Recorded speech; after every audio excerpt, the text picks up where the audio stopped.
도대체 내가 무엇이간데? 첫 번째, 나를 사랑하사. 갈라디아서 2장 20절. 내가 그리스도와 함께 십자가에 못 박혔나니 그런즉 이제는 내가 산 것이 아니요 오직 내 안에 그리스도께서 사신 것이라. 이제 내가 육체 가운데 사는 것은 나를 사랑하사 나를 위하여 자기 몸을 버리신 하나님의 아들을 믿는 믿음 안에서 사는 것이라. 우리는 정말 이해되지 않을 때 왜, why라고 놀랍니다. 그런데 정말 왜라고 외칠 수밖에 없는 이해되지 않는 사실 중에 하나를 들라면 그것은 하나님께서 우리를 사랑하신다는 사실입니다. 이 사실에 의아해했던 사람을 들라면 다윗입니다. 다윗은 시편 8편 4절과 시편 144편 3절에서 사람이 무엇이간데 주께서 저를 알아주시고 저를 생각하시며 인생이 무엇이간데 주께서 저를 돌아보아 주십니까? 라고 질문합니다. 사람이 무엇이간데 What is man?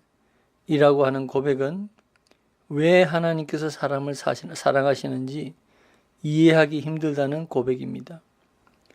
다윗은 광대한 천지를 보면서 천지 만물을 보면서 그것을 손가락으로 만드신 놀라운 하나님께서 왜 티끌보다 더 작은 사람들을 생각하시고 돌보시는지 그 이유를 모르겠다고 고백한 것입니다. 하나님의 광대하고 위대하심과 인간의 미미하고 인약함은 서로 조화를 이룰 수 없는 것이기 때문입니다. 사도 바울의 말씀을 보면 다윗의 고백과 같은 고백이 저절로 나옵니다.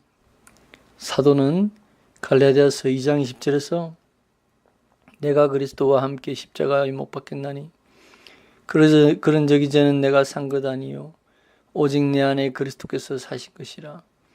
이제 내가 육체 가운데 사는 것은 나를 사랑하사 나를 위하여 자기 몸을 버리신 하나님의 아들을 믿는 믿음 안에서 사는 것이라고 고백했습니다.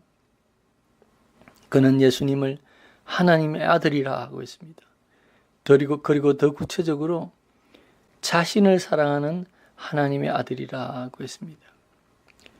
다윗의 창조주이신 하나님께서 사람들을 사랑하심을 도무지 이해하기 힘들었다면 사도 바울의 말씀에 의하면 그 하나님께서 독생자를 보내주셨고 그 아들 예수 그리스도께서 일반적인 여러 사람이 아닌 바로 나 자신을 사랑하신다는 사실입니다. 이 사실은 다윗이 이해하기 힘들었던 것보다 훨씬 이해하기 힘든 사실입니다. 그래서 이 사실에 감격한 사도 바울은 예수님을 위해 일생을 살았습니다. 여러분, 하나님께서 사람들을 생각하시며 하여 돌아보아 주심도 이 세상을 사랑하여 독생자를 보내심도 이해하기 힘들지만 그 독생자 예수님께서 이 땅에 수많은 사람들 중에 나를 꼭 집어 사랑하신다는 것이 이해되십니까? 도대체 왜 예수님께서 나를 사랑하시는지, 도대체 내가 무엇이고, 도대체 내가 누구간데 하나님의 아들이신 예수님께서 사랑하시는지 이해하기 어려운 놀라운 사랑에 감격할 뿐입니다.